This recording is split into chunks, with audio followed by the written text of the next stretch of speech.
I hate to break it to you, but the algorithm does not care about your video podcast. It doesn't care what you said, what big guest you might have had on your show, or how funny you were. It only cares about two things. Do people click on your video amid the sea of content on YouTube? And when they click it, do they stick around and watch several minutes of your content? That may sound too simple, but that's literally what the algorithm is doing every minute of every day. It is shopping videos in front of YouTube viewers, seeing who clicks on what, and how long they watch that content. As YouTube shops those videos in front of all the potential viewers, it sees what has the most clicks, what has the highest retention rates, and it will keep showing those videos to a wider and wider audience. Actually, one of the most helpful things you can do as a YouTube or video podcast creator is change the word algorithm in your mind to audience. What is your potential audience looking for right now? What is your audience watching? What kind of topics is your audience interested in? Make videos that serve that audience and you'll find success on YouTube. Check out this quick video clip from Todd Beaupre. He's actually growth and discovery on YouTube.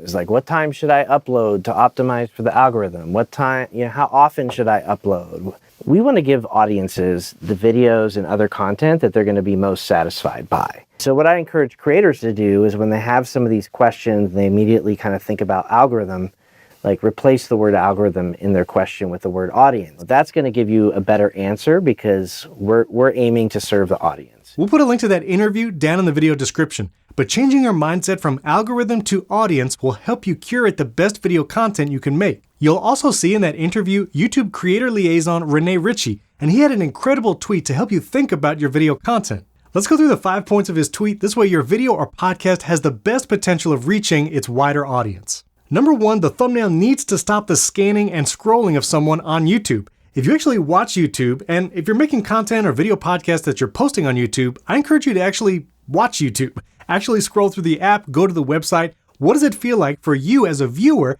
as you're seeing all those thumbnails and videos? You'll probably notice that some of those thumbnails stand out to you and make you want to click it. Well, that's what you need to do with your content, even if it's a video podcast. If you're posting a thumbnail with just 2 talking heads in a frame, it's not going to be as compelling to click as creating something custom and giving someone visual reasons to click that thumbnail. So whether it's a podcast or just straight video content, you want to make sure that thumbnail stops the scrolling and scanning. Like this one from MKBHD. He's a tech YouTuber, and me, as a techie guy, this thumbnail made me stop and absolutely want to watch this video. That was an original iPhone, it looked like an original packaging, and I definitely wanted to see what that was about. So spend some time on YouTube, see what makes you stop and actually want to watch a video, and try to emulate those elements in your video thumbnails. Number 2, your title needs to live rent-free in the head of your viewers. That means whatever your title is, it gets stuck in the viewer's head and they can't stop thinking about it until they watch that video. To give you an example, I saw this Mr. Beast video, which was, I paid a real assassin to try and kill me.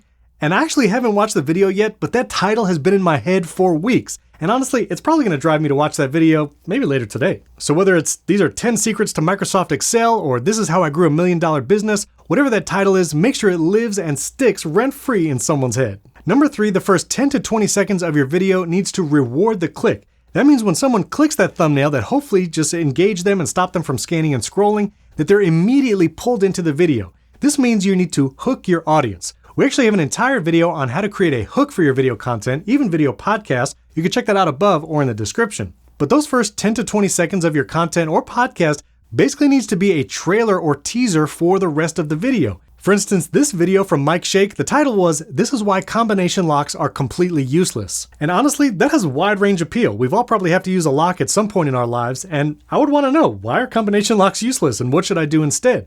And when you click that video, you're rewarded with 10 to 20 seconds of B-roll, engaging clips, and he even shows himself blindfolded unlocking these locks. That's pretty compelling and encourages me to watch even more of this video. So make sure you really spend time at the first 10 to 20 seconds of your video content to hook the audience and give them a reason to stick around. Number 4, the video needs to deliver on the promise of your thumbnail and title.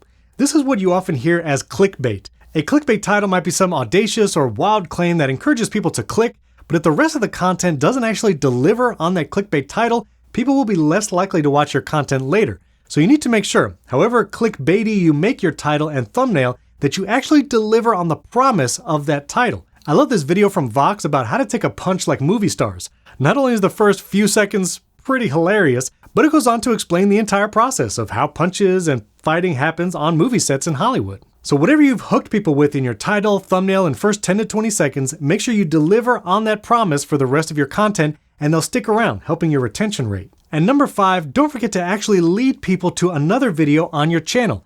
Whether it's something related to the topic, or you can let YouTube choose what is best for the current viewer, let them know that this is another video that if they liked this one, and if they stuck to the end, that means they probably liked it, they should check out this one next. For instance, if you made it to this part of the video, you should check this one out that talks about how video content is the new SEO, or the new way that audiences and potential customers will find your business.